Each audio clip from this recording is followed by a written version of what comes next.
नमस्कार दोस्तों, स्वागत है आपका अपना यूट्यूब चैनल टुडे एग्जाम पर। दोस्तों आज है 13 अक्टूबर 2022 और आज आपका दिल्ली पुलिस एचसीएम का एग्जाम था। सेकेंड शिफ्ट का भी एग्जाम समाप्त हो चुका है।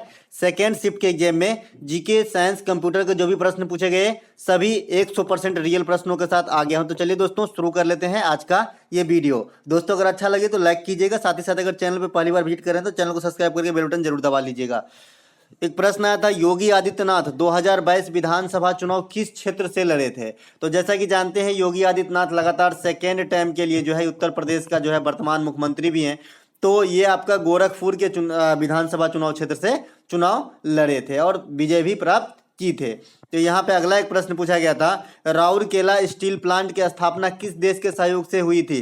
परसों भी मैंने बताया था कि भाई जो सेकेंड पंचवर्षीय योजना है जो आपका 1956 से 1961 तक चला था, तो इस पंचवर्षीय योजना में भारी उद्योग को जो है बढ़ावा दिया गया था। इसमें राउरकेला, इसके बाद आपका एक दुर्गापुर जो आपका पश्चिम बंगाल में है, इसके बाद आपका भिलाई जो छत्तीसगढ़ में है, इन तीनों कारखाना को लगाया गया था। तो राउरकेला आपका जर्मनी के सहयोग से, दुर्गापुर ब्रिटेन के सहयोग से और भिलाई जो है आपका रूस के सहयोग से लगाया गया था। एक प्रश्न आपसे पूछा गया था कि जो अकाल और देश में जो है किस दशक में जनसंख्या के वृद्धि में काफी गिरावट देखी गई, इस प्रकार का प्रश्न आया था। तो ये आपका ग्रेट डिवाइडिंग रेंज है आपका 1911 की जनगणना जो है इसमें बढ़ोतरी न होकर माइनस में चला गया 0.9%। ठीक है, तो ये काफी जो है उस समय मतलब बहुत सारे बीमारी, अकाल इत्यादि के कारण जनसंख्या पनपा नहीं, नीचे की तरफ ही हो गया। तो यहाँ पे राइट आंसर दशक की बात पूछ रहा है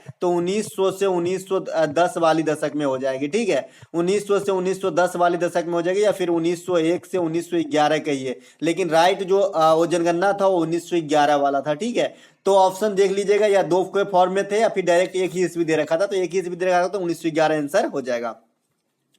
एक प्रश्न पूछा गया था कि संविधान संशोधन की प्रक्रिया किस देश से लिया गया। तो ये दक्षिण अफ्रीका के संविधान से लिया गया है। आर्टिकल 368 जो है संविधान संशोधन से संबंधित है। दोस्तों ये पीडीएफ आप टेलीग्राम से ले लीजिएगा, निःशुल्क मिलेगा।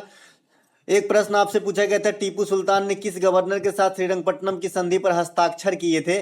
तो श्रीरंगपट्टनम की संधि पर हस्ताक्षर टीपू सुल्तान ने लॉर्ड कार्नवालिस के साथ किया था। दोस्तों टीपू सुल्तान जो है आपका हैदर अली के पुत्र थे, जैसा कि आप जानते हैं। एक प्रश्न आपसे पूछा गया था, सिंधु सभ्यता में किस स्थल से हल का प्रमाण प्राप्त हुआ था। तो ये आपका बनवाली से प्राप्त हुआ था। सिंधु सभ्यता का जो है पूर्वी, पश्चिमी, उत्तरी, दक्षिणी स्थान आपको जरूर याद होना चाहिए। पूर्वी में आपका जो है आलमगीरपुर है, ये आपका यूपी के अंदर है। पश्चिम में आपका सुरकोतदा है, ये आपका पाकिस्तान में है। इसके बाद दक्षिण में आपका दायमाबाद है ना, दायमाबाद जो महाराष्ट्र में है। और उत्तर में आपका मांडा है जो आपका जम्मू कश्मीर में है। तो ये चारों स्थल है सिंधु सभ्यता का मतलब अंतिम छोर है, ध्यान रखना है। एक प्रश्न आपसे पूछा गया, इनमें से कौन सी महिलाओं से संबंधित हार्मोन है। तो प्रोजेस्टेरोन हार्मोन जो होता है ये मादा में नहीं, मतलब मादा में ही पाया जाता है, ये नर में नहीं पाया जाता है। ठीक है, तो ये महिलाओं से संबंधित हार्मोन है, स्त्रीलिंग हार्मोन है आपका प्रोजेस्टेरोन। ठीक है, चलते हैं आगे। एक प्रश्न आपसे पूछ रखा था कि 2022 में कितने खिलाड़ियों को पद्म श्री अवार्ड दिया गया है। दोस्तों इस क्वेश्चन की आंसर नहीं मिल पाया है, मुझे ऑप्शन भी पता नहीं है, तो आप बताइएगा कि इसमें क्या आंसर लगाए हैं। वैसे मैं आपको बता दूं कि 2022 में 128 आदमी को जो है पद्म अवार्ड दिया गया है, जिसमें 4 पद्म विभूषण दिया गया है, जिसमें प्रभु राधे श्याम की कृपा से बिपिन रावत का कल्याण हो गया। तो राधे श्याम खेमका को दिया गया था, कल्याण सिंह को दिया गया था, बिपिन रावत को दिया गया था और प्रभु अन्य को दिया गया था। तो ये 4 पद्म विभूषण दिया गया था। इसके अलावा 4 और 17 आपका जो है पद्म भूषण दिया गया है। ठीक है, और 17 4 21 हो गया, तो 107 जो है आपका पद्म श्री दिया गया है इस बार का जो है आपका पद्म पुरस्कार के अंतर्गत। तो बताइएगा खेल के क्षेत्र में कितने आदमी को दिया गया है। एक प्रश्न आपसे पूछा गया था, एक्सेल पिवोट क्या होता है। दोस्तों एक्सेल पिवोट में क्या होता है कि विस्तृत डाटा को आप आसानी से एनालाइज कर सकते हैं। इस प्रकार का एक सॉफ्टवेयर होती है कंप्यूटर के अंदर, इसे एक्सेल पिवोट कहते हैं। तो आज कंप्यूटर से शॉर्टकट की से कोई क्वेश्चन देखने को नहीं मिला है सेकेंड शिफ्ट में। एक प्रश्न आया था कि इनमें से कौन सा प्रजाति दुर्लभ प्रजाति के नहीं है। तो जो दुर्लभ प्रजाति के हैं ये लाल पांडा है जो विलुप्त होने के कगार पे हैं, जो रेड लिस्ट बुक में जो है शॉर्ट लिस्टेड किया जाता है। हिमालयन ब्राउन भालू है। तो इस प्रकार से जो भी है ये मतलब विलुप्त होने के कगार पे है। अन्य अलावा जो भी है वो आपका राइट आंसर करके आना था, क्योंकि पूछ रहा था कि जो विलुप्त होने के कगार पे नहीं है वही आपको बताना है।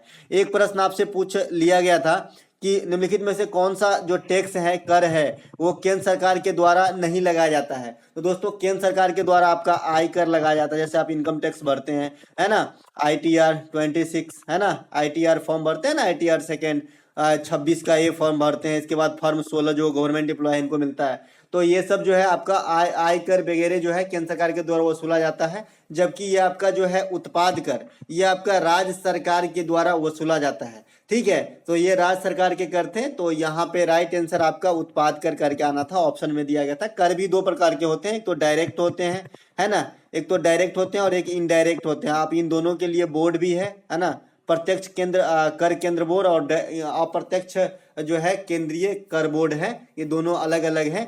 तो जो GST होता है, आपसे पूछा जाएगा भाई किस प्रकार का कर है, तो ये भी अप्रत्यक्ष कर है। क्या है? अप्रत्यक्ष कर। अप्रत्यक्ष करने का मतलब है जो इनडायरेक्ट रूप से रिसीव होता है, जिसको रिसीव होना है ना। तो ये GST, और GST से याद है भाई क्वेश्चन काफी इंपॉर्टेंट बनेगी कि जो GST है अधिकतम कितनी हो सकती है, तो 28%, इससे अधिक GST नहीं हो सकती है। सबसे पहले GST भारत में असम में लगा था, ठीक है। उसके बाद GST संबंधित संविधान संशोधन जो है ये आपका 101वां संविधान संशोधन है। 279 का A आर्टिकल जो है ये GST से संबंधित है। तो ये सभी बात आपको ध्यान रखना है। एक प्रश्न और पूछ लिया गया था, संसदीय प्रणाली किस देश के संविधान से लिया गया है, तो ये ब्रिटेन से लिया गया है संसदीय प्रणाली। एक उग्र तारा या फिर एकतारा महोत्सव जो है कहाँ मनाया जाता है, इस प्रकार का प्रश्न आया है। तो देख लीजिएगा कि कहाँ मनाया जाता है, क्योंकि प्रश्न क्लियर नहीं है। तो दोस्तों जो भी प्रश्न प्राप्त हुए सभी प्रश्नों को आपके साथ लेकर आए हैं। अगर अच्छा लगा है तो लाइक कर लीजिएगा। साथ ही साथ आज जो है आप SSC GD का पहला प्रैक्टिस सेट देखेंगे, जो 1 दिसंबर 2021 को हूबहू क्वेश्चन है उसका सॉल्व देखेंगे, तो आपको एक आइडिया आएगा कि क्या प्रश्न, क्या ट्रेंड में है SSC GD के लिए और किस तरह से तैयारी करना चाहिए। चलिए दोस्तों मिलते हैं एक नए वीडियो में, तब तक के लिए जय हिंद।